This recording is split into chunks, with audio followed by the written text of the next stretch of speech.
Dieu fait toutes choses en son temps. Nous l'avons chanté tout à l'heure là. Donc le corps aussi a besoin de repos, n'est-ce pas? Lorsque nous travaillons toute une année, nous avons droit à notre vacances. Nous avons droit au repos. Dieu a créé le monde et le 7e jour, il s'est reposé. Cela veut dire que nous aussi, nous avons le droit de nous reposer. Mais ce n'est pas pour autant que nous allons nous reposer. Il faut abandonner la prière, il faut abandonner la Bible. Non. En temps, même si nous sommes en vacances, nous continuons à prier, nous continuons à lire la parole de Dieu. Nous continuons à nous faire du bien à travers de la parole de Dieu.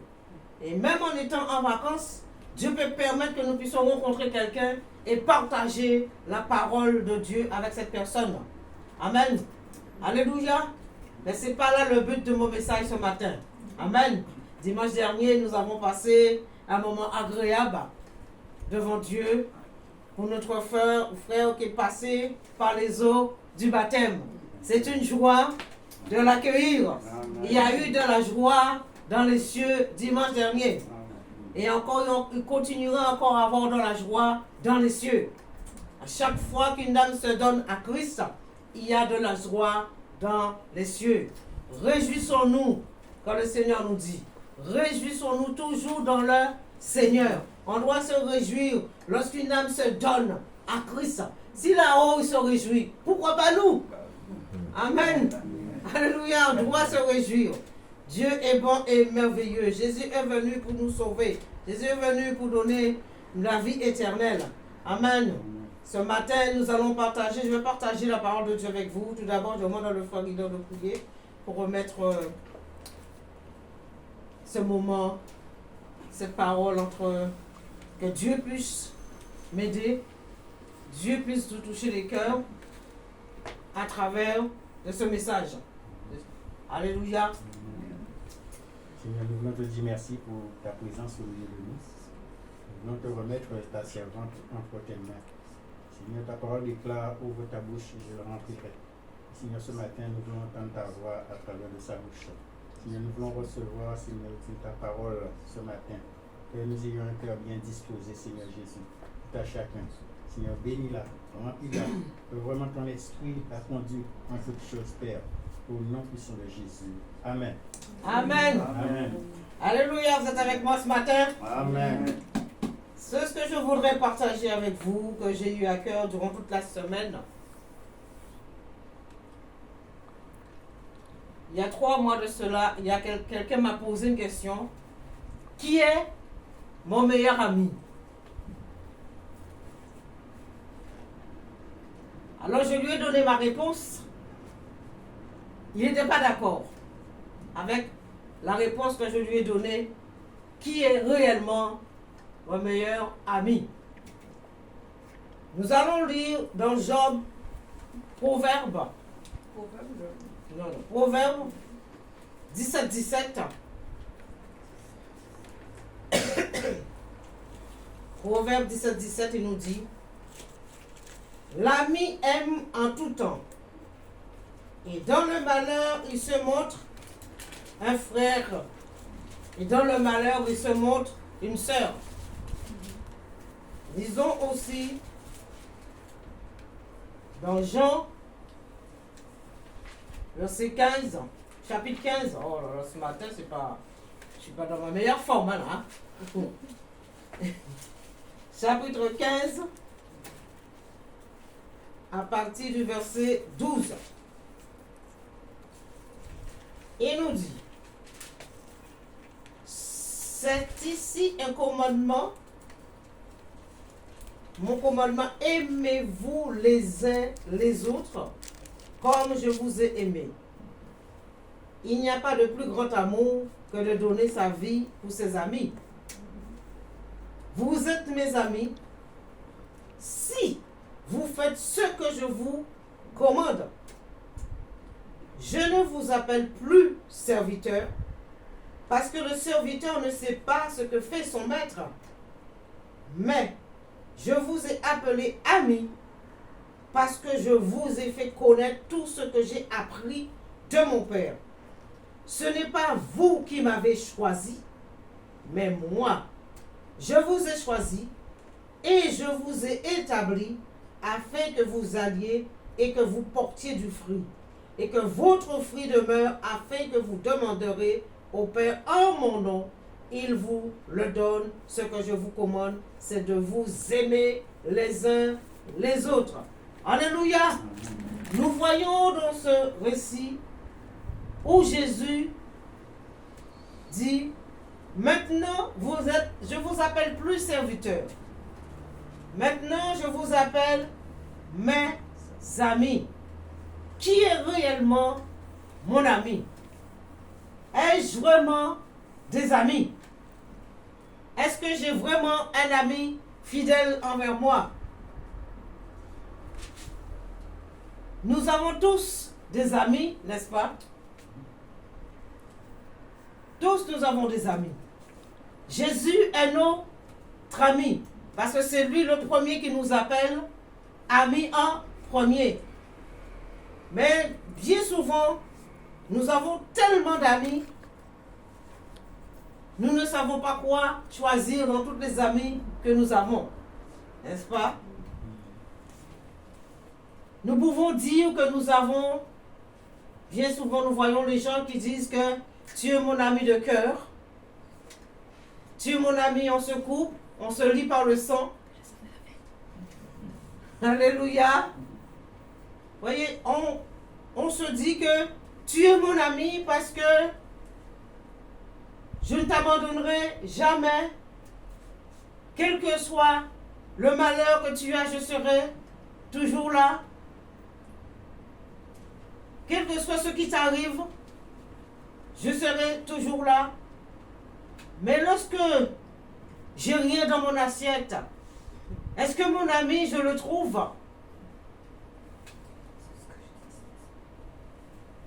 Lorsque j'ai rien dans mon congélateur, est-ce que je trouve mon ami? Toi qui me dis qu'on est lié par le sang, toi qui me dis qu'on est lié par le cœur, ou du moins on est lié parce qu'on achète un petit bracelet pareil qui se ressemble. Là on est lié, on est amis par le bracelet. Mais lorsque j'ai vraiment des problèmes, des difficultés, est-ce que je trouve vraiment mon ami? Est-ce que mon ami me connaît réellement? Un vrai ami, on se connaît réellement. Un vrai ami est là pour pouvoir secourir l'un à l'autre. Et tu me dis que tu es mon ami. Je veux bien que tu sois mon ami. Je veux bien. Mais lorsque j'ai un problème, mon ami, est-ce que tu me tends la main? L'ami, c'est ça. L'ami est là pour s'aider l'un à l'autre. Lorsqu'il y a difficulté, j'appelle mon ami, il vient à mon secours. Quand mon ami est en difficulté, il m'appelle, je cours à son secours. Mais est-ce qu'on est simplement amis que pour les vacances? Est-ce qu'on est simplement amis pour partir s'amuser simplement? L'ami, c'est pas ça. L'ami, c'est pas simplement pour les vacances. L'ami n'est pas simplement parce qu'on va s'amuser à gauche, à droite. L'ami, c'est pas simplement on va faire un petit tour au cinéma. Non, c'est pas ça l'ami. Un ami, c'est pas ça. Un ami véritable, il est là quand tu as un problème. Un ami véritable, il est là pour t'aider. C'est ça un réel ami. Quand tu l'appelles, il répond. Tu lui dis, tiens, est-ce que tu peux me passer 10 euros? Il ne va pas regarder. Il va mettre dans sa poche, il prendra les 10 euros. Même il te donnera plus. Un ami, c'est ça un réel ami. Un ami, quand tu l'appelles, tu dis, j'ai rien donné à mes enfants. Est-ce que tu peux me dépanner? Il en a dans son portefeuille. Mais il te dira, oh non, tu sais, j'en ai pas. C'est un mensonge radical de mentir à ton propre ami. Mes amis, sachez bien qui nous fréquentons réellement. Reconnaissons réellement qui est réellement un ami fidèle. Et cet homme m'a posé la question, qui est réellement mon ami? Je lui ai dit, je lui ai donné ma réponse. Il n'était pas d'accord avec ma réponse. Dites-moi ce matin, qui est réellement ton ami, votre ami? Est-ce que tu as un problème? Est-ce que quand tu appelles ton ami, est-ce qu'il vient à ton secours? Je vous pose la question ce matin. Qui est réellement ton ami? Il y en a qui disent, ma mère est mon meilleur ami. C'est vrai? La jeune fille et sa mère qui s'entendent très bien, qui se cachent rien, est réellement amie.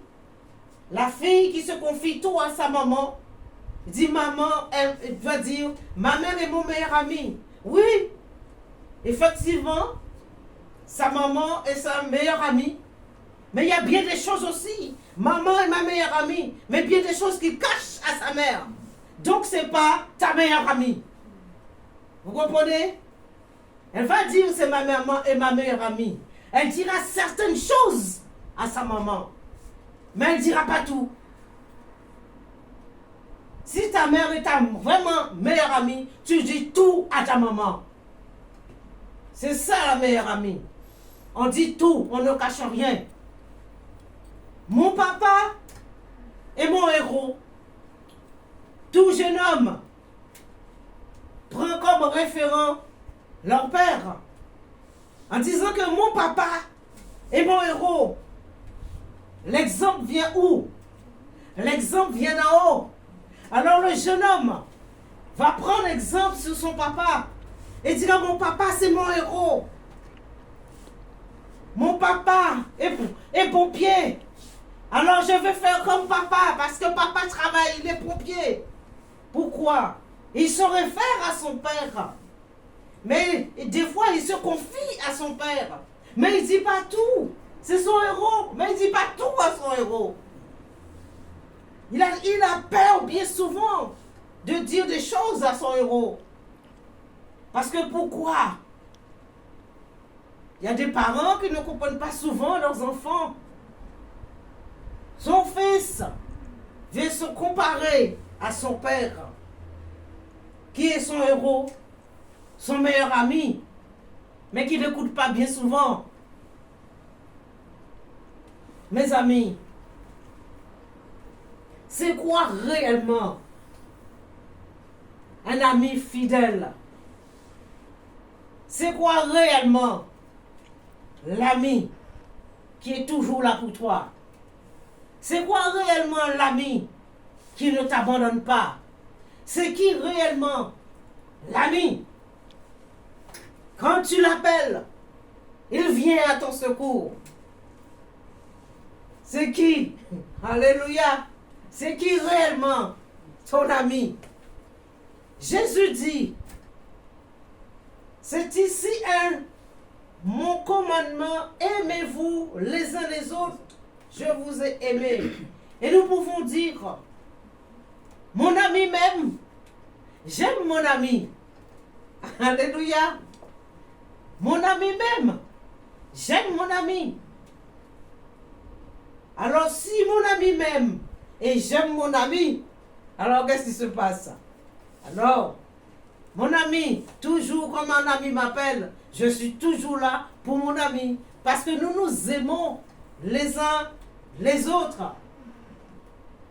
L'amour, l'ami, ce n'est pas, comme on dit, homme et homme, femme et femme. Ça c'est pas l'amour. Le vrai amour, c'est un homme et une femme. Mais quand Jésus dit, aimez-vous les uns les autres, comme je vous ai aimé, cela veut dire que nous devons nous aimer. Tous. Nous pouvons dire, en tant que frères et sœurs, nous sommes tous amis. Tous amis.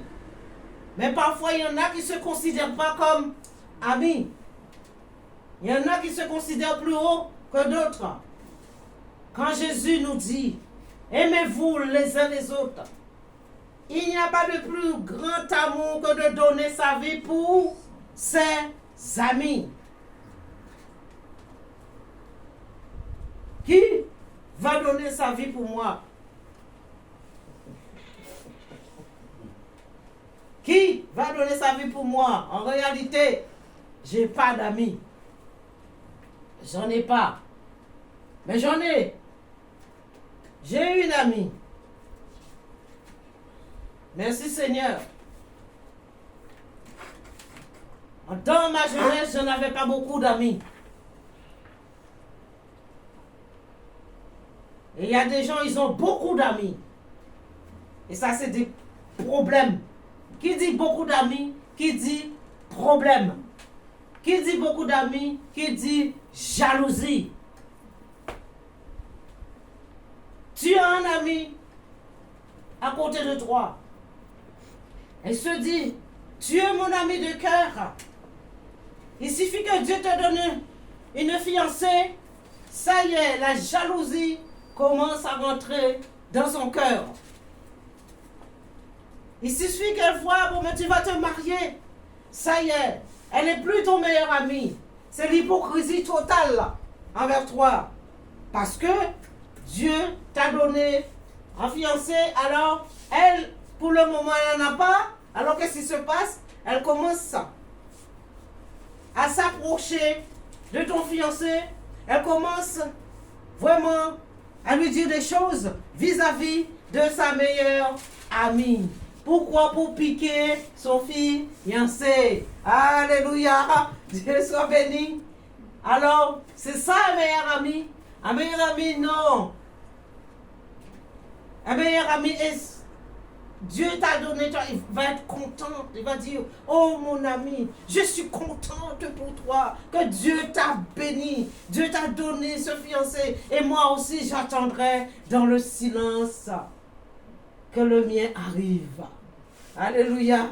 C'est ça, un meilleur ami. Il attend. Elle va attendre tranquillement dans le silence. Mais elle ne va pas essayer de piquer celui que Dieu t'a donné. On va essayer, parce que sa jalousie va commencer à monter la tête de ton fiancé contre toi. Ah ouais, tu sais, elle est ici, tu sais, elle est comme ça, tu sais, elle est comme ça. Alors le garçon, qu'est-ce qu'il va faire? Il ne saura pas quoi on met de sa tête. Alors il va commencer à jeter un petit regard vers le meilleur ami en disant, ah ouais, si je comprends bien, toi tu es belle, hein? Le diable va se mélanger, va semer la zizanie entre les deux amis qui se disent amis. Mes amis, qui est vraiment notre ami? Qui est réellement notre ami? Proverbe 17 nous dit, l'ami aime en tout temps. Et dans le malheur, il se montre un ami, il se montre un frère, et je peux dire, il se montre aussi une sœur. Alléluia. Mon ami, je peux dire aussi, je peux avoir ma sœur de chair. Ma sœur de chair, je peux dire que c'est mon ami. Lorsqu'on est plusieurs enfants, il y a plusieurs sœurs, on va en trouver une quand même qui sera notre confidente. On va se confier l'un à l'autre. On va parler l'un à l'autre. Elle deviendra mon amie, même si elle est ma sœur, mais on se confie l'un à l'autre. Donc elle devient mon amie, que je confie vraiment mes problèmes, mes difficultés, et elle aussi, vice-versa. Voyez, on va se soutenir. Et si nous sommes tous deux enfants de Dieu, on fait quoi? ma soeur de chair, mon ami, on se met en prière et on prie et on remet les problèmes, les difficultés entre les mains du Seigneur. Car la seule personne qui peut résoudre les problèmes, c'est Dieu. Amen. Mon ami, je ne peux pas régler ton problème. Mais comme nous sommes enfants de Dieu, on va s'allier, on va s'unir ensemble, on va s'accorder pour demander à Dieu pour que le Seigneur puisse agir en notre faveur. C'est ça l'ami. L'ami se met en prière pour son ami, pour que Dieu puisse agir. Est-ce que j'ai un ami? J'aurais bien voulu, mais j'en ai pas. J'ai pas. J'en ai jamais eu d'amis de toute ma vie. Mais j'en ai rencontré un.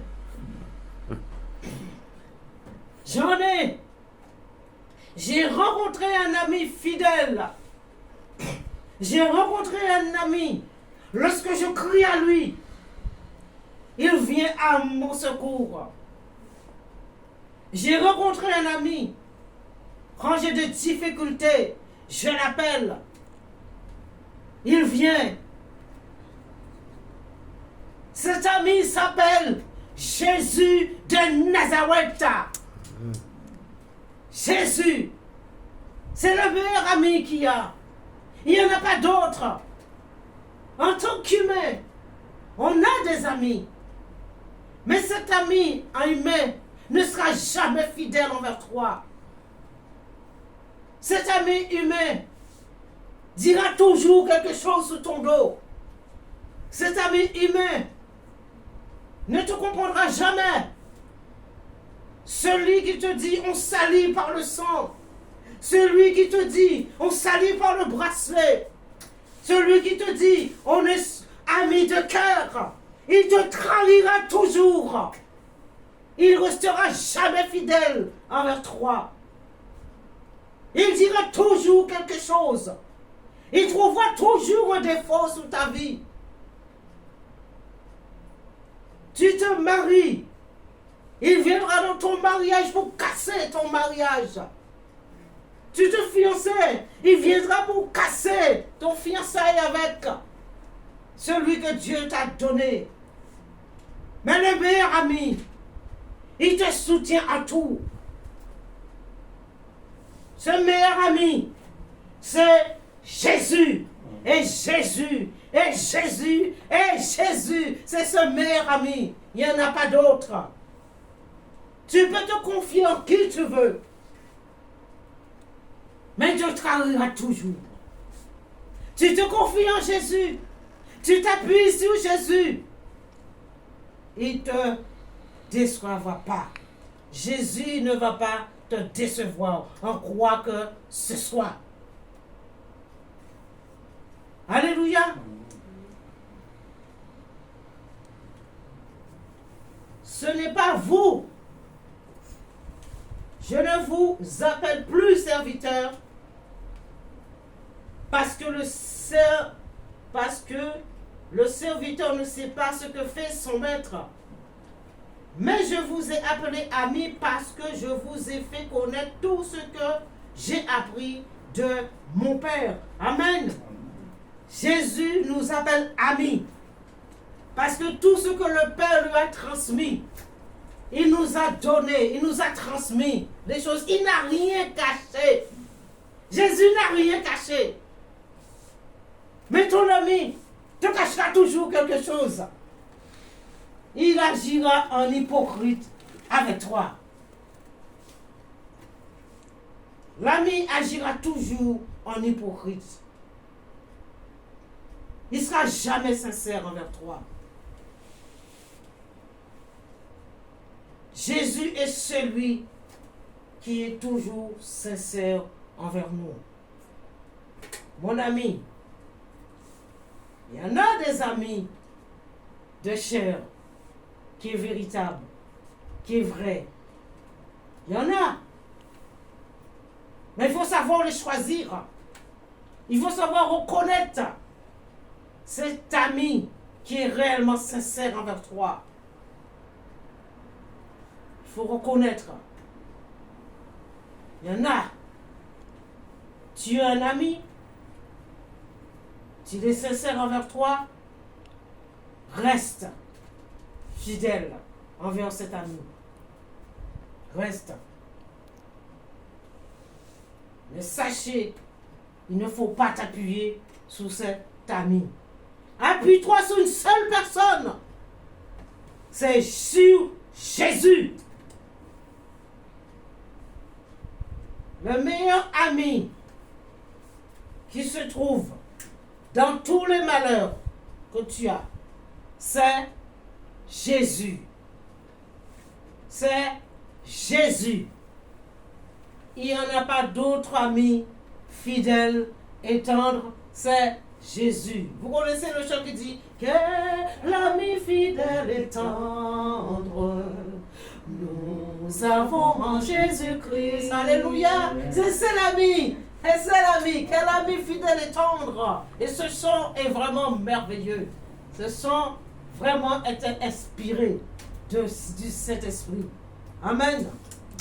Meilleur ami. Alors lorsque nous chantons ce chant, chantez-le de tout votre cœur, sachez, c'est le seul ami fidèle et tendre qu'il y a, c'est Jésus. Il n'y en a pas d'autre que Jésus-Christ, lui seul.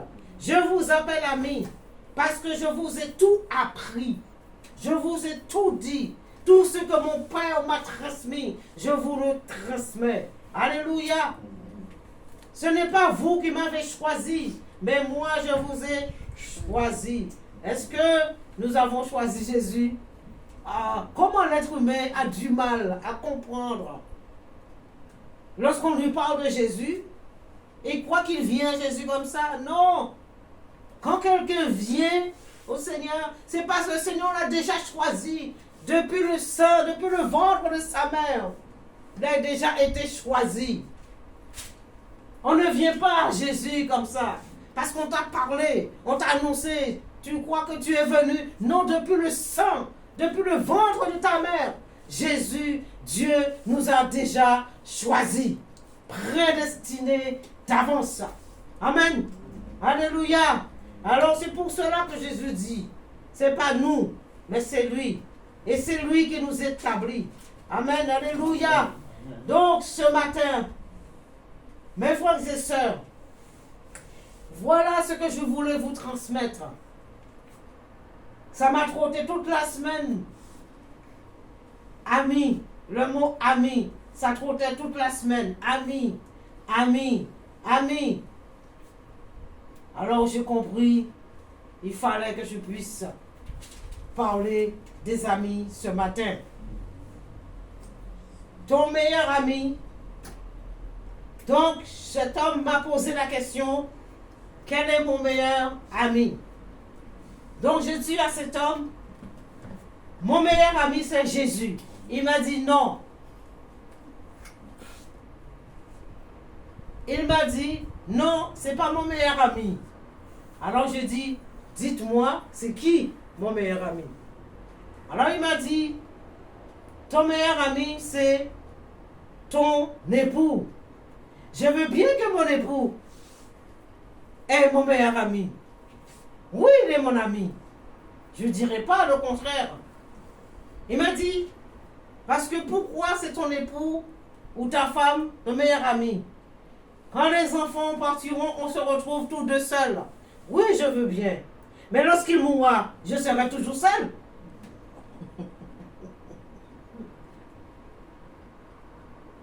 Je veux bien que mon époux soit mon meilleur ami. Je ne dis pas, oui, il est mon ami. Les enfants, il m'a dit quand les enfants s'en vont, on se retrouve tous deux. Oui, je dis pas le contraire. On se retrouve tous deux, oui. Mais si moi je meurs, lui il se retrouve avec qui dans la maison?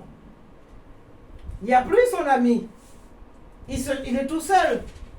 Alors je lui ai dit, mon ami c'est Jésus. Mon meilleur ami c'est Jésus. Parce que si mon époux meurt, Les enfants, ils sont partis, chacun de leur côté.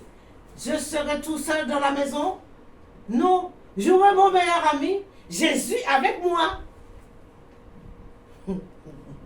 Mon meilleur ami, Jésus sera toujours là avec moi dans ma maison. Même si je m'en vais, je meurs, lui, il aura toujours son meilleur ami, Jésus, avec lui dans la maison.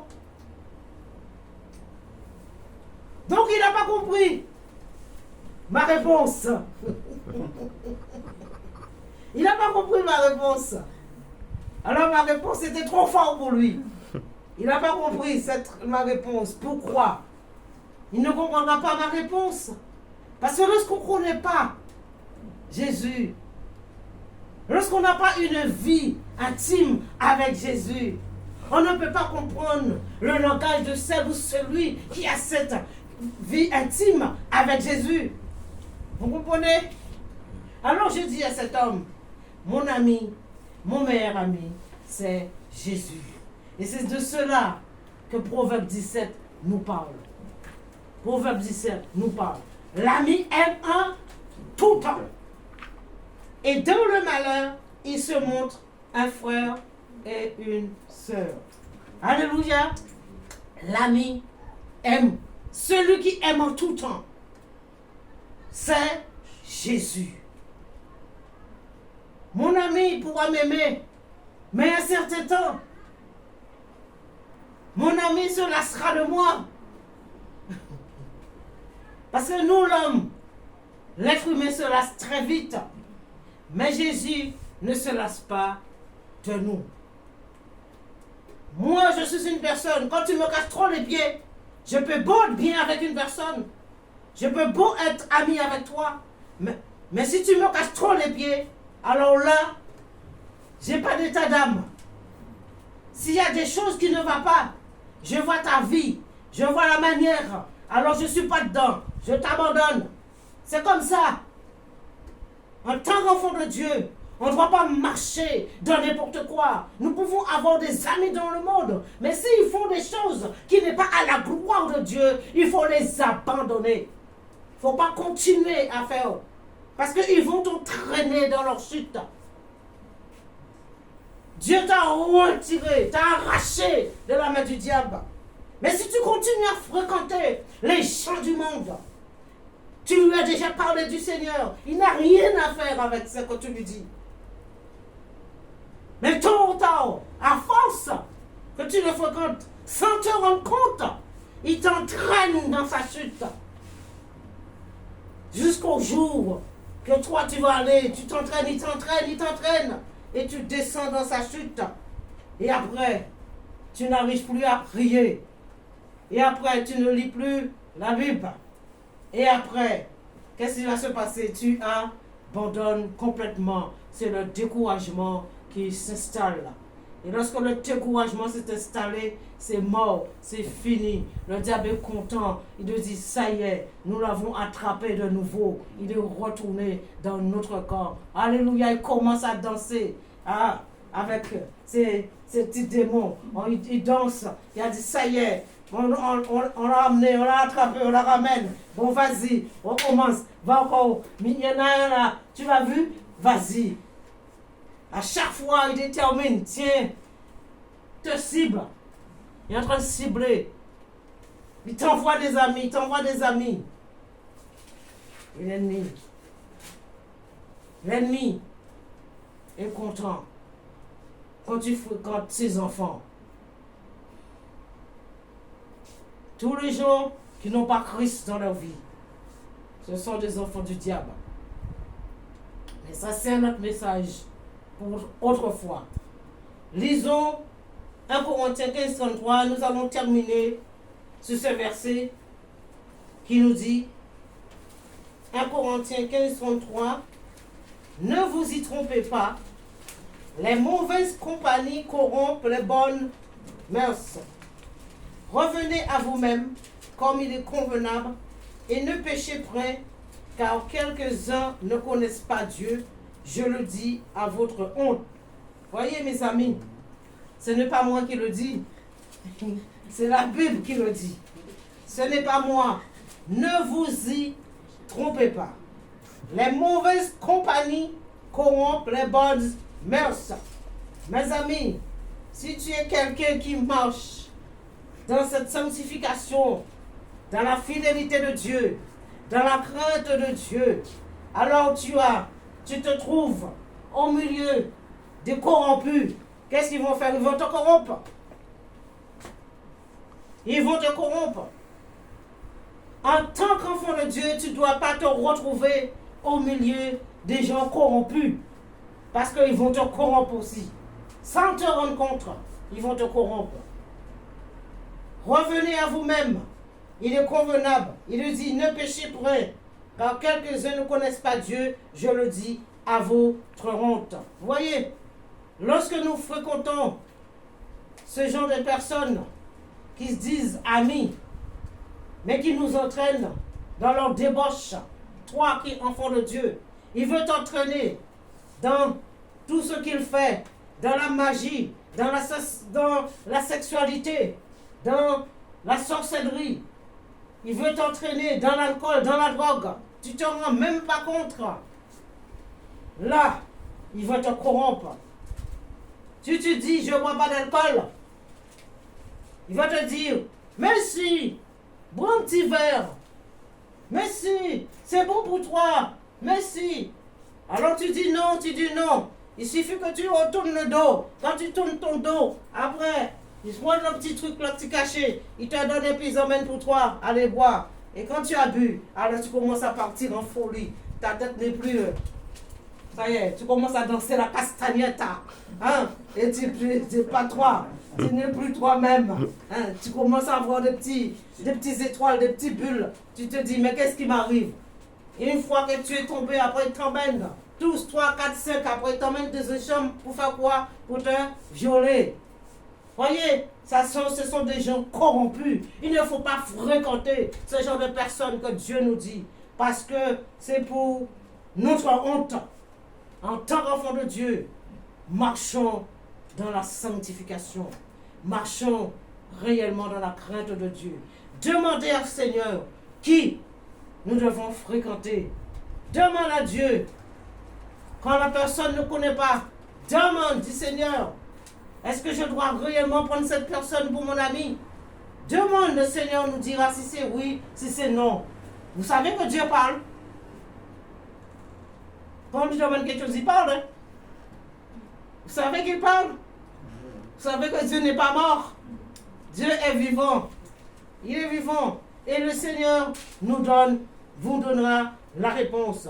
Alors, mes amis, sachez qui vous fréquentez. Et moi, je vous dis, prenez Jésus comme votre meilleur ami. Jésus est mon meilleur ami. Ton meilleur ami, c'est ni ta soeur, ni ton frère, ni ton papa, ni ta maman, ni ta copine. Mais ton meilleur ami, c'est Jésus et Jésus-Christ, lui seul. Amen. Que Dieu soit béni et que Dieu puisse vous bénir. Amen. Alléluia.